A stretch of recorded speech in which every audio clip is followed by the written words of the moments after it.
Good afternoon, my Real News Midday TV family. Welcome back to the channel for another news update for November 26, 2023. And in the news this afternoon, elderly farmer found dead outside St. Beth's home. An elderly man was found dead outside his home at Red Bank in Junction, St. Elizabeth, Sunday morning. He has so far been identified as Alberta Powell, a farmer who is believed to be in his 60s. Residents reportedly found the now deceased lying on the ground behind his three-bedroom concrete structure in a pool of blood. The residents summoned the police, who saw Powell's lifeless body lying on his back with what appeared to be stab wound to the throat. He was clad in gray-colored track pants, a blue and white long-sleeve jogging-type shirt, blue and white-colored polo brand sneakers, and a white pea cap. Powell was reportedly last seen alive at 4:30 p.m. on Saturday at a neighbor's home. One of the back doors to Powell's house was half opened, the police said. Man shot dead in Golden Springs, St. Andrew. Police are now on the scene of the murder of a man in Golden Springs, St. Andrew. Residents so far identified the man as a Kojo, a resident of the area. Preliminary reports suggest that about 11 a.m., the man was shot dead by a gunman on the main road. A crashed car was also seen on a wrecker. Police teams from Lawrence Tavern and Constant Spring are among those on location. Entertainer among two shot dead in downtown Kingston. An entertainer was one of two men shot dead by gunmen on Beckford Street in downtown Kingston Sunday morning. A third man was shot and injured during the incident. The entertainer has been identified as the 34-year-old Christopher Palmer, who goes by the stage name Venom. He was reportedly from Orange Street in Kingston. The other man was named as a 42-year-old Kirk Palmer, otherwise called Chucky, a higgler from Chancery Lane, also in Kingston. The wounded man is a 25-year-old security guard, the police said. Reports are that around 1:15 a.m., Venom and Palmer were at a location where Palmer's common-law wife operates a clothing stall and a hangout. Police said they were approached by a group of men traveling on foot and armed with guns who opened gunfire. When the shooting subsided, it was discovered that both men were shot several times. Venom died on the spot while Palmer was transported to the hospital where he was confirmed dead. The wounded man reported that he was returning from work when he heard explosions and began running. He later realized he had been shot in the right lower arm. His injuries are not considered life-threatening. No motive has yet been established for the attack, the police said. Hanover records a surge in major crimes, prompting inclusion in SOE. Among the parishes in the Area 1 Police Division, Hanover stands out as the only one experiencing an increase in major crimes compared to the same period last year. The other three parishes in the Area 1 Police Division are Trelawney, St. James, and Westmoreland. As of Thursday, November 23, the murder count in Hanover reached 64 for the year, 21 more than the 43 recorded during the same period last year. The surge in murders combined with data indicating an influx of migrating criminals to Hanover influenced the decision to include the parish in the 4 states of public emergency announced by the Office of the Prime Minister on Thursday. The other 3 parishes under SOEs are St. James, St. Catherine, and Clarendon.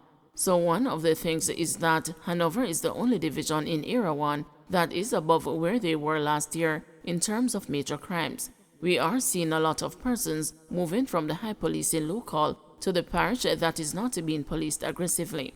We see Hanover as one of the parishes that is so vulnerable, and as a result of that, it is necessary to have a kind of hardened approach in Hanover as well, Assistant Commissioner of Police in charge of Area 1 Clifford Chambers said. On Friday, a day after the SOE was declared in the parish, 37-year-old Adrian Anglin, a taxi operator from Salt Spring, Green Island, Hanover, was shot dead and another man was injured in Green Island Square. Elderly woman to stand a trial on $56 million of fraud rap. An elderly woman who is accused of defrauding her former employers of some $56 million is expected to stand a trial in the St. Catherine Parish Court on February 26, 2024. Delcita Batchelor, a retired cashier, who was employed at Worthy Park Estates in St. Catherine, had her bail extended when she appeared in the parish court on Thursday. The woman, who is said to be in her early 70s, was charged with embezzlement following a police probe. In court on Thursday, prosecutors indicated that the matter was ready to proceed to trial, and the presiding judge subsequently set the date for the trial to begin. According to court documents, Batchelor worked as a cashier at the company for over 50 years until her retirement in November 2021. Sometime after she retired, an audit of the company's books was carried out, following which the company realized that $56 million could not be accounted for. Police investigators were subsequently brought in, and the Batchelor was later arrested and charged. Former PNP councillor Venetia Phillips joins a JLP member. The Jamaica Labour Party has introduced Venetia Phillips, former People's National Party councillor for the Papine Division, as a new member of the governing party. The announcement was made a short while ago at the JLP conference being held at the National Arena. The firebrand has been at odds with the key factions of the PNP leading up to and after a tumultuous leadership change last year. Phillips had fallen out of favor with the PNP some months ago and has been a harsh critic of President Mark Golding in particular. 6-year wait to get judge's notice stalls a senior citizen's appeal.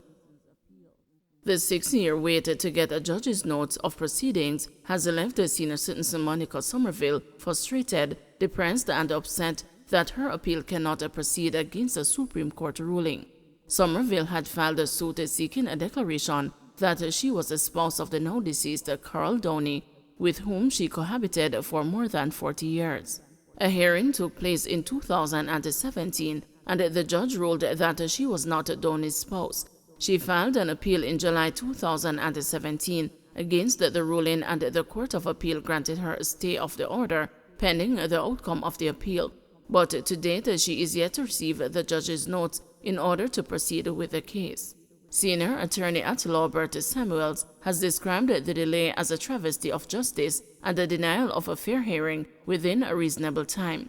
Speaking with the news last week, Somerville outlined the numerous trips she has made to the registry of the Court of Appeal, but on each occasion she said she was told that the judge's notes were still outstanding, so her appeal cannot proceed.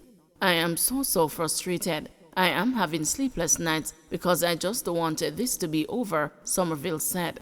On February 5, 2021, a letter was sent from the Court of Appeal registry to attorney-at-law Carleen McFarlane, who is representing Somerville, stating that there was no response to our request for a certified copy of the record of proceedings, reasons for judgment, and the notes of evidence as required under the Court of Appeal rules.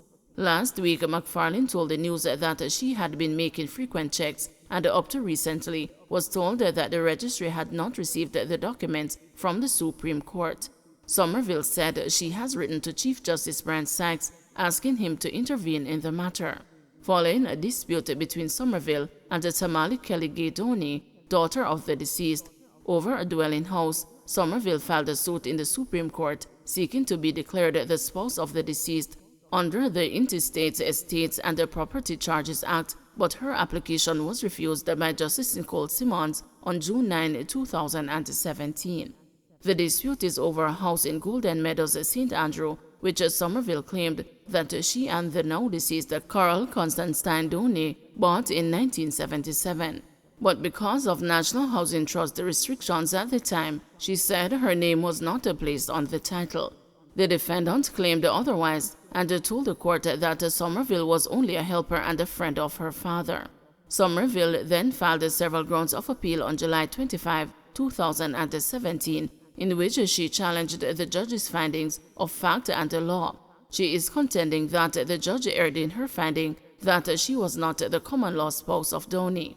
Justice of the Peace Veronica Harrison had testified that she had knowledge that Somerville was Downey's spouse.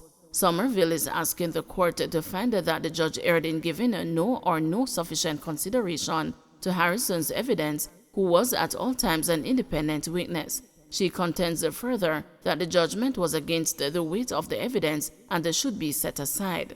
Somerville is challenging the judge's findings of fact that there was no evidence that Ms. Somerville assisted with household chores when she came home, that there was evidence from the defendant that the claimant had said because of her beliefs she had stopped having sex. The court refused to accept that sex took place 2 weeks before death. Somerville told the news that she and Donnie lived together as man and wife from 1970 until he died in November 2013. We moved into the house in 1977, and as a couple, we had a happy life together.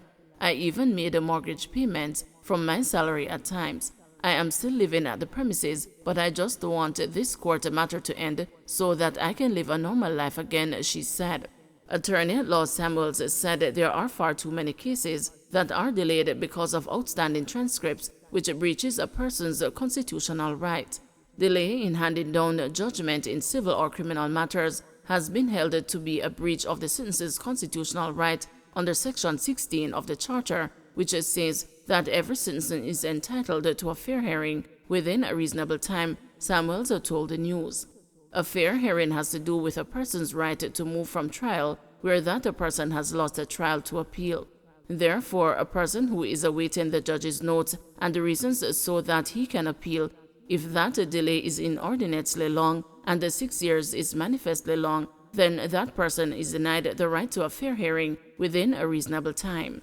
He continued, the criminal case of Ray Morgan handed down in July by the United Kingdom Privy Council, Jamaica's final appellate court, establishes that persons have the right to have notes handed down on time so that they can establish their constitutional right to appeal, because the Constitution gives you a right of appeal.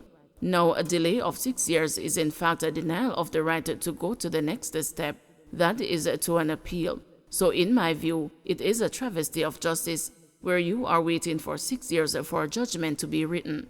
We know that if the judge becomes too ill or has died, that creates its own issues, and that is why expediency in the delivery of judgment for a person seeking to appeal must be guarded very closely.